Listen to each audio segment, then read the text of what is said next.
Hello, if you're watching this video, you want to learn how to play the Doctor. First of all, that is a terrible idea, you will go insane. But second of all, thank you for clicking on my video. This guide will go over his entire kit, how Madness works, his add-ons, the best perks on him, and some small tips and tricks. Do know this guide is maybe not the best for extremely experienced doctors, but it should help newer and intermediate players if they're just starting out. But if you are experienced, maybe you can learn a thing or two.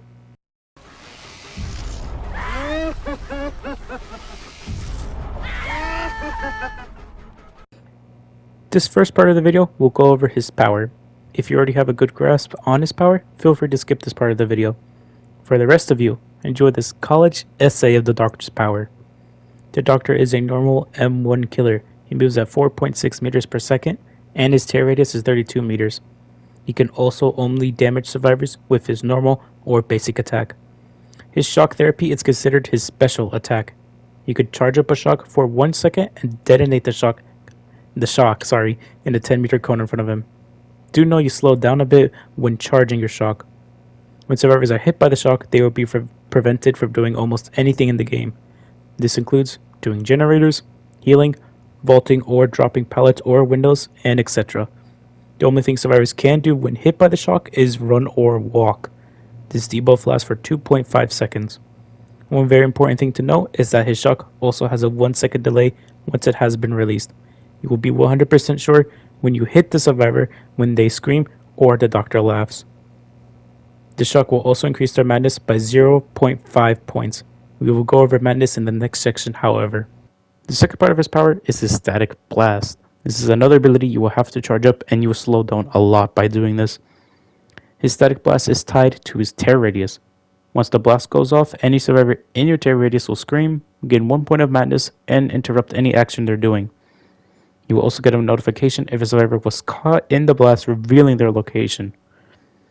One last thing to note before moving on to madness is that both his shock therapy and his blast will negate the oblivious status effect. Do also note if you're undetectable and use your static blast, nothing will happen, so don't do that. In short, you're using your shock therapy for chasing and interrupting actions, and your blast to find people. Okay, if you thought the first part of the video was somewhat long and complicated, get ready for this next part. Madness is gained through your shock and blast. For every 1 point of madness survivor gains, their location will be revealed. To get 1 point, you will either have to use your shock therapy twice or once with your blast. Madness has 3 different flavors: vanilla, chocolate, and strawberry. At Madness 1, the survivor's icon will appear with horizontal stripes. The survivor will also have a 1 in 3 chance of receiving Madness skill checks when doing anything that involves skill checks.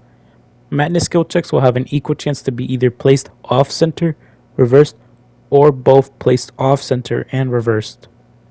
At Madness 2, the survivor's icon will appear with vertical stripes and have a 2 out of 3 chance of receiving Madness skill checks. Additionally, the survivor will also begin to see Illusionary Doctors that look just like the Doctor, but they're just gonna stand there and do nothing. At Madness 3, the survivor's icon will appear with complete TV static. They will also have a 100% chance of receiving Madness skill checks. These will also cause survivors to see shared Illusionary Doctors, and the Doctor will also be able to see these Illusionary Doctors and their auras. They will also scream randomly, revealing their location. Additionally, a survivor at Madness 3 will be prevented from doing any of the following actions: healing, doing generators, sabotaging hooks, opening chests, cleansing totems, and using any items. Do keep in mind this isn't like the shock therapy attack where it prevents anything. Madness 3 only excludes the actions mentioned. Now you may be thinking, why does Madness 3 have a 100% chance to give Madness skill checks if they can't do gens or heal? Well, it's funny. And second, that's because when a survivor hits tier 3, they're also able to snap out of it.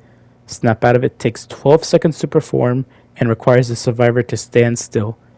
When the survivor reaches a 4th of progress, they will receive a Madness skill check. If they fail a skill check, the survivor will lose about 25% of progress, scream, and reveal the location. Once down, they will go back to Madness 1. Also, do not be fooled into thinking Madness skill checks are really good. Most survivors will be hit them really easily, especially more experienced ones. Think of them more as of a treat. Basically, Madness is going to work in the background, being a nuisance, and occasionally helping you find people without your blast.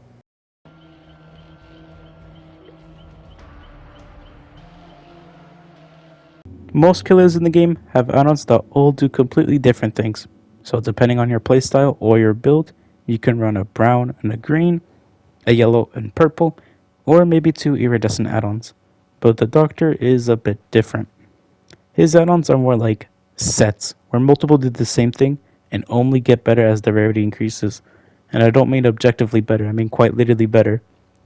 Basically, you should never use the brown and yellow add-ons, but maybe sometimes green add-ons because most of the time you will have better options. The Doctors has 4 different sets, all of which have secondary effects that add effects to his madness. Order add-ons will decrease your static blast cooldown. Any survivor with madness will also see illusionary pallets. Every 20 seconds, an illusionary pallet will spawn, and the Doctor will be able to see these pallets throughout the map. They will either spawn upright or dropped. They will disappear as soon as the survivor walks through them, and the Doctor will laugh at them for being stupid. Do know these pallets will only spawn when a pallet is broken, and the illusionary pallet will now take its place. Calm add-ons will increase the size of your tear radius while you have your static blast, and decrease the size of your tear radius while it's on cooldown. It will also, while in Madness 2, survivors will hear a distant illusionary tear radius every 30 to 45 seconds. This effect will last between 10 to 15 seconds when it activates. By distant, it means no matter how close you are, the tear radius the survivor hears will sound as if you are farther than you actually are. The Madness at Tier 3, the distant tear radius is constant and will not go away until they snap out of it. Restraint add-ons will cause any survivor that tears up in Madness to show their actual aura and not just their location for a certain amount of time, depending on the rarity of the add-on. It will also cause Illusionary Doctors to spawn more frequently and last for 7 seconds instead of 1. The Doctor will also be able to see the auras of these Illusionary Doctors at any Madness tier instead of just 3. Discipline add-ons will decrease the shock detonation delay on your shock therapy attack and will go up to 30% in a decrease to the delay. I'm saying this because it is arguably his best add-on, and most of the games you will have this add-on equipped because it's just that good. Its secondary effect causes survivor at Madness 2 and in Chase to have an illusionary red stain right behind them and a tear radius as if the Doctor was right behind them. You will see the illusionary red stain to somewhat track survivors while in a chase. At Madness 3, the tear radius and the red stain are always active, and it's very annoying, so 1 point for Doctor and survivor 0. This sort of acts like an undetectable for Doctor, since the tear radius is always active. Before we move on to his iridescent add-ons, we'll quickly talk about his range add-ons for his shock therapy.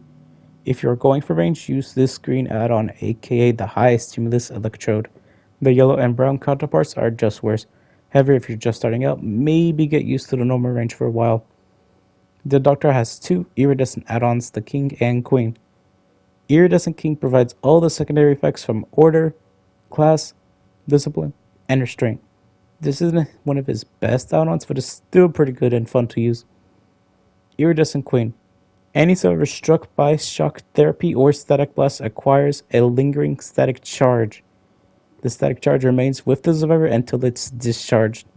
Anytime a survivor is within 4 meters of a survivor carrying a static charge, both receive an identical shock, just like the shock therapy attack.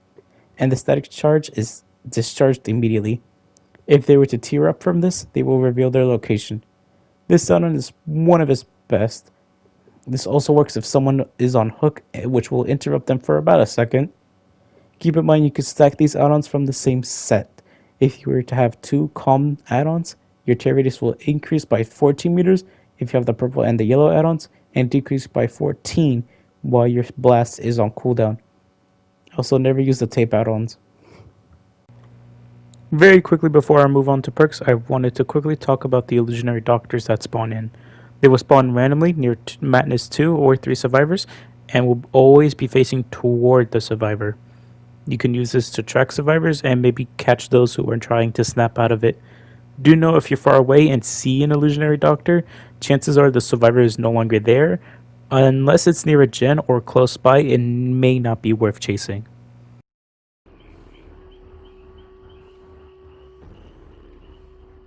Okay, so when looking at perks for the doctor, we have to think about what his strengths are. He's good at finding people, interrupting actions, has a bit of slowdown, and being a bitch. One perk I will always recommend on the doctor is Dead Man Switch, which activates after hooking a survivor and it becomes active for 35 seconds. When the survivor stops working on a generator, that gen will be blocked until the perk deactivates. This perk can be found on the Death Slinger, which can be bought through iridescent shards. I recommend this to the doctor because he can use his shock therapy, or more importantly, his static blast, to force survivors off the generators after hooking someone.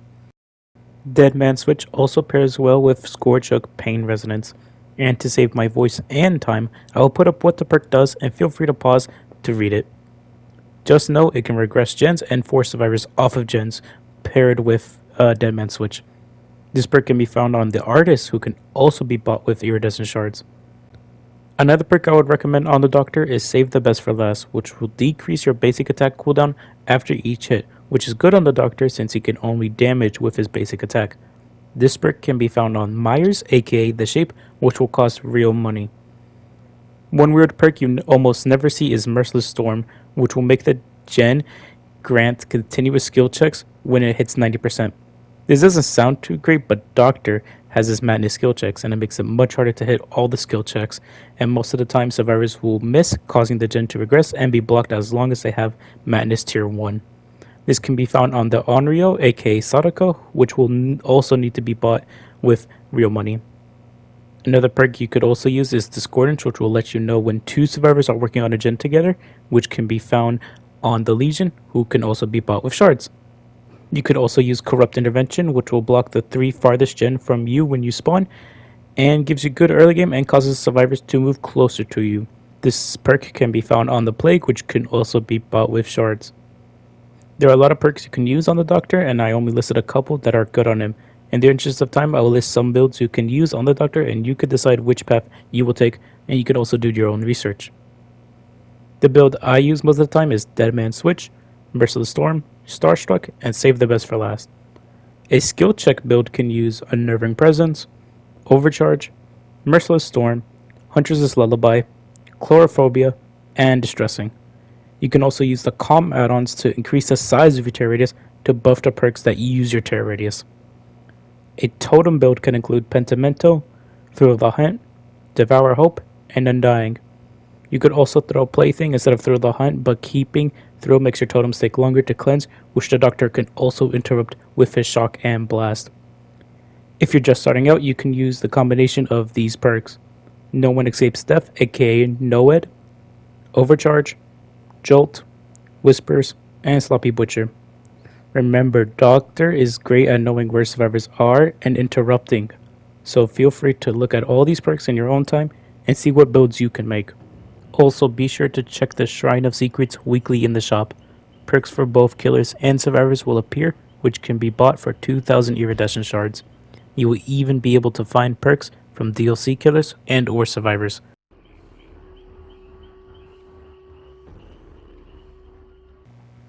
Isn't it funny how at this point I'm only now talking about how to play as this guy?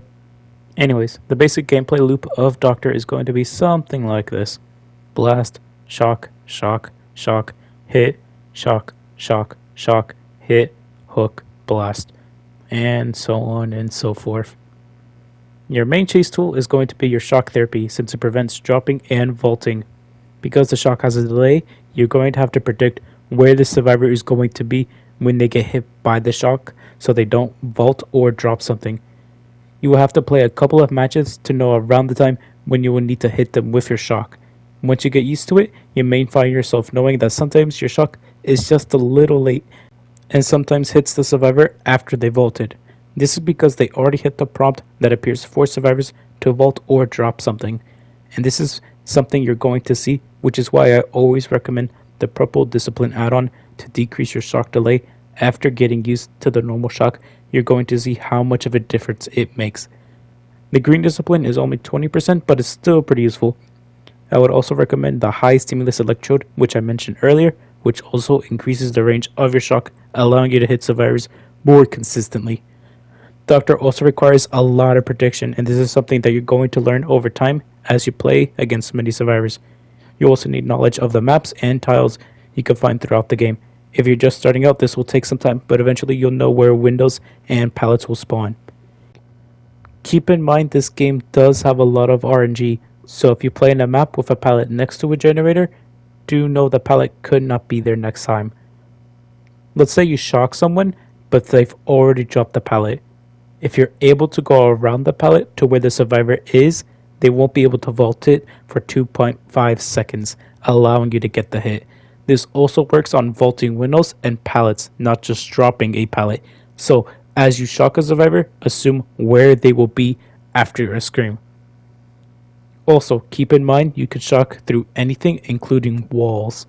It gets a bit more iffy if you shock someone on some elevation, so I would just recommend not doing that at all. Oh, I will not. I won't be showing you how to play in every tile in the game, but I will show you how to play in a very common tile you'll see all the time called the shack.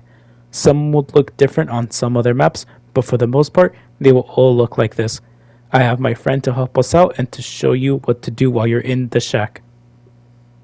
Now, I do not condone camping, tunneling, or slugging, but I'm just going to give you some info and can use it on your own time. If you shock someone unhooking or about to unhook, you can interrupt them. If someone is in deep wound and tier 3, they will have to snap out of it first and then mend, wasting a lot of time. Note, the deep wound won't kill them, it'll just waste some time. However, if you get to keep them in deep wound a second time, it will kill them. If someone is in tier 3, on the ground they will keep screaming, allowing you to find them. Remember, when playing the dock, it's all about prediction and timing. And remember to use the purple discipline add-on. Trust me, it will make your life way easier. Use your shock and blast to find survivors easily and interrupt them. Finally, if you want to know more about killer perks and or add-ons, I will leave a link to a website you can check out from Artstarva, who you may have heard of. He's pretty cool. Okay, now it's time to put together what you learned into a quiz. Question 1. Who was in Paris?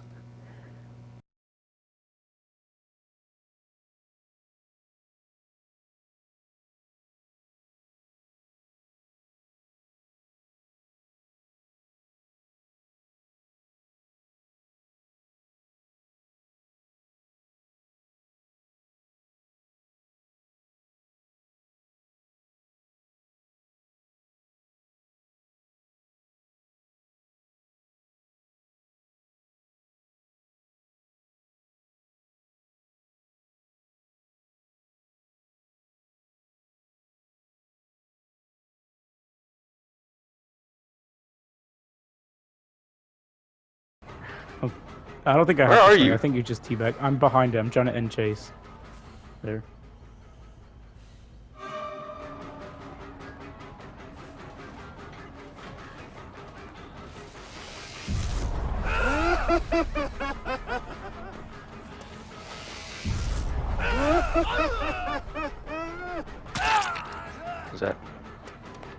Is that good enough? That was pretty good. Just keep the chase going.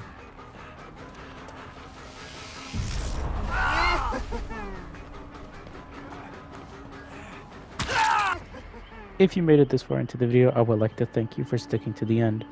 I would also like to apologize for the somewhat amateur editing and voiceover, but this was my first video doing something like this, and I hope you would forgive me. That's all I'm asking. Not sure if I'll do a video like this again. It is kind of out of nowhere. However, if it does do well, I may do guides on other killers such as Dredge and Knight, since I also do enjoy playing those killers. But that's about it. Thank you once again.